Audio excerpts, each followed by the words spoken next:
Do you want to increase the chances that your home purchase offer will get accepted?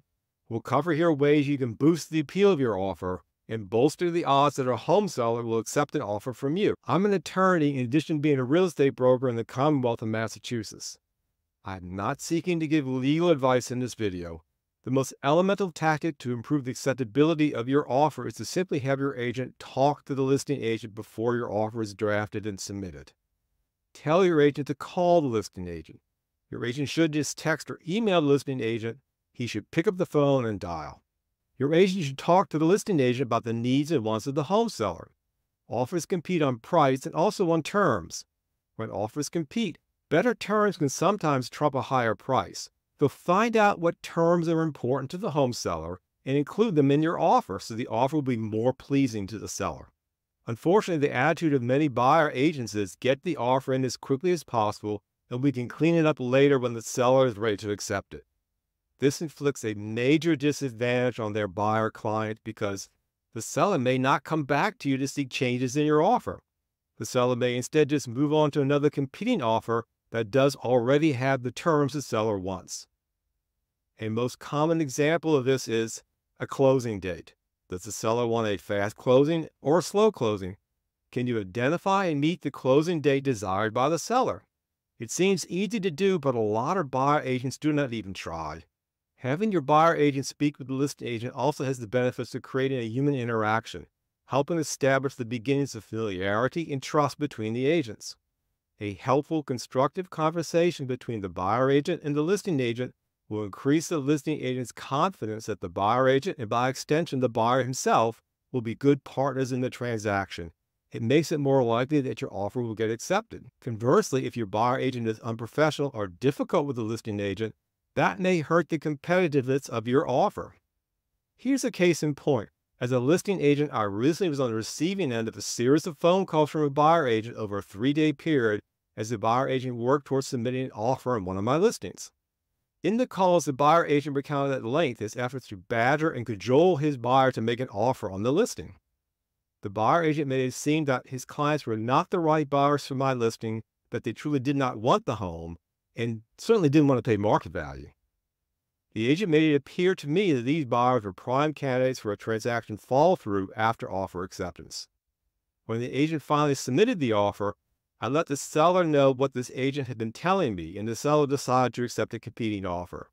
That buyer agent unintentionally talked his way out of any chance for an accepted offer. Another easy way to increase the appeal of your offer is to increase the earnest money deposit you make with the offer. In Massachusetts, the norm is a $500 or a $1,000 earnest money deposit submitted with the offer to bind the offer. If you can, make a larger deposit. A $5,000 or even a $10,000 deposit will make you seem more committed to the purchase. All earnest money deposits are credited towards the purchase price at closing, so in effect the deposit money is returned to you for use at the closing. There's no extra cost to you in making a larger earnest money deposit with your offer. Regarding the price you offer, don't assume the seller will come back to you later for your highest and best price. If you're in a seller's market where homes are selling quickly, make your best offer initially. You may not get a second chance to raise your bid later. Here's a recent rather bizarre case in point. A buyer agent submitted a low price offer on one of my listings. After several rounds of give and take on the price, the buyer agent said the buyer is going to go no higher on price. I came back to the agent a few hours later seeking to see if we could have a meeting of the minds on price, and again, the buyer agent said her client was not going to go any higher. Soon after that, another offer was submitted that the seller liked, and that offer was accepted. Imagine my surprise a day later when the prior agent contacted me to accuse me of, in effect, bad faith negotiating. Her attitude was, "Why didn't you come back to me to see if my buyer would raise his offer?" I pointed out to the agent that she had said twice over several hours the previous day that her client would go no higher, and I had simply taken her at her word and moved on to the new offer. The point of this is, no one is owed a second opportunity to raise their offered price, much less third or fourth chance. No matter what market you're in, a seller market, a buyer market, or one with a balance between supply and demand, if you are getting consistently outbid on price, perhaps look at less expensive homes of which you can bid higher, or focus on homes that have been sitting unsold for a protracted time period. Long days on market sellers may be more likely to accept a lower offer. Another helpful strategy to increase your odds of offer acceptance is to analyze your rejected offers. Have your agent ask the listing agent why your offer is not getting accepted. Seek to find out where your offer ranked amongst all the offers that were made. Were you a strong second or third? Or was your offer way at the back of the pack?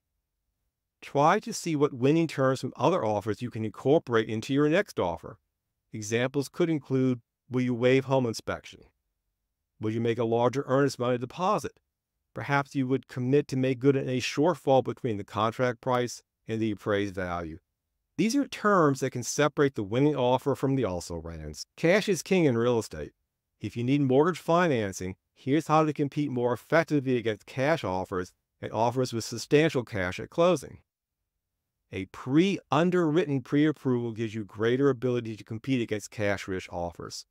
With pre-underwriting, the mortgage lender performs its due diligence on your loan application in advance, before you make an offer. With most of the loan underwriting already done, you can submit in effect a loan commitment letter with your offer. It's the nearest thing to a cash offer when the buyer needs financing. A client of mine recently uses very effectively in a highly competed for home. The pre-underwritten pre-approval, covered with a very high offer price and a closing date that met the seller's needs, got my client's offer accepted. If you are a home buyer who has a home to sell, you have some options to consider before you make an offer. If you have substantial equity in your current home, you can arrange financing that allows you to buy your next home without needing the proceeds from the future sale of your current home. This enables you to eliminate a home sale contingency from your offer, making your offer much more appealing to home sellers. This financing used to be called a bridge loan. This term has fallen out of use. Lenders call these loans a cross-collateralized purchase money mortgage. A local lender can be a better source of this financing. A buyer client of mine recently found great success with a cross-collateralized purchase money mortgage. He had substantial equity, he arranged a cross-collateralized loan, eliminated a home sale contingency, and got his offer accepted. He closed on the new home, then sold his prior home and refinanced through a traditional financing on his new residence. If you have less than substantial equity in your current home, you will need a home sale contingency in your offer because you'll need the proceeds from the sale of your current property to be able to close on the next home. You can greatly improve the appeal of your home sale contingent offer by first getting your current home on the market and under agreement before you make the offer on your next residence. If your current home is under agreement with the home inspection completed, your offers to purchase are more durable and offer less risk to your home sellers because at least you already have found a buyer for your current home. Protect yourself by offering your home for sale subject to your finding your next home to purchase. That way you do not risk making yourself homeless. If you cannot find a home to buy, you can use your suitable housing contingency to cancel your home sale and stay put in your current property. Another strategy to improve the acceptability of your offers is to make them clean and tight. As a listing agent, I'm continually surprised at how messy and even incoherent some offers are that I receive in my listings. Dates in the offers are inconsistent, there are glaring typographical errors. Sometimes as the listing agent, I have to redraft an offer I receive so that it makes more sense. Now, messy offers can work fine, but if there are multiple offers in hand, the home seller could choose to proceed with a clean, tight, and better drafted offer.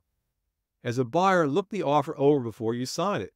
If you have questions about some of the phrases, ask for an explanation of your agent's intent, and perhaps have him use clearer language in the offer.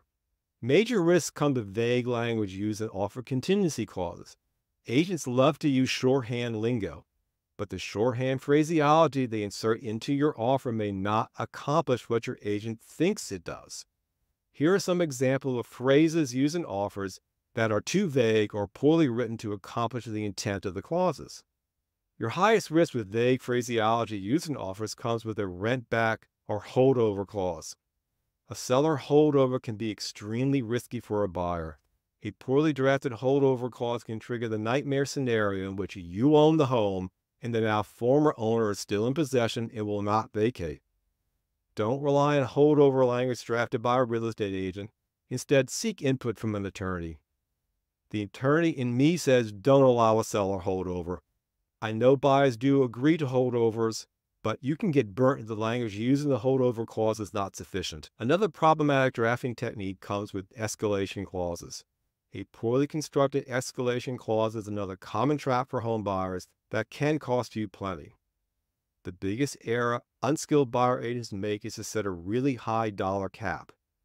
An example would be an offer for $600,000 with an escalation clause up to $650,000. That's a $50,000 cap. That's a very large cap that can be very counterproductive for the home buyer. Even if there are no other offers in hand, a smart seller will simply counter back to the $650,000. The $50,000 cap reveals the top money that the buyer will pay. So buyers are much better off setting a smaller cap amount, $5,000 or $10,000, and perhaps in that case you start with a higher offer. Another phrase buyer agents love is buyer waives the appraisal. Agents use that phrase, but it's problematic because it has a very unclear effect. Here's why. If the buyer needs financing, the only way the buyer can get the lender to waive the appraisal is to pay sizable cash at closing. 50% cash at closing or higher will enable most lenders to agree to foreclose or waive conducting an appraisal. Some lenders can waive appraisal with as low as 20% cash at closing for certain prices. Otherwise, the lender will want an appraisal performed, and the buyer simply cannot waive the appraisal on his own initiative. So the offer saying the buyer waives appraisal is meaningless unless the buyer's lender is on board with the waiver. What buyer agents often intend with the phrase waive appraisal is that the buyer will make good on a shortfall between the appraised value and the contract price. It's best to use a clause that clearly states what happens in the event of an appraisal shortfall. Use a shortfall clause. A shortfall clause states to the effect that the buyer will pay additional cash at closing as needed to cover a deficiency between the lender's appraised value and the contract price. And often that's capped in the dollar amount of $5,000 or $10,000. Another very problematic phrase is home inspection for informational purposes only. In the seller market, many buyers are skipping the home inspection entirely. It's risky, but it's common. Buyer agents can seek to straddle the issue by having the buyer still conduct a home inspection, but for informational purposes only. But really, what does that phrase mean? It's not very clear. Is the intent to hold a pass-fail inspection? In that case, the buyer can still terminate if he's not satisfied with the inspection results. Well, maybe that's the intent. Or does this really mean literally for information only and the buyer must proceed with the purchase no matter what problems the home inspection uncovers? It's simply not clear. You could have your offer deposit at risk if you use the phrase information only. Instead, if you want to limit the inspection contingency, be clear in what you mean. State in the offer that the buyer may conduct a home inspection, but that the buyer will not seek a reduction in purchase price and shall not seek any seller concessions for any and all home inspection issues.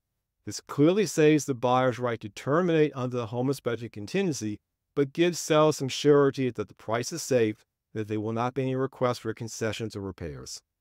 This video addresses the best practices for offers in Massachusetts.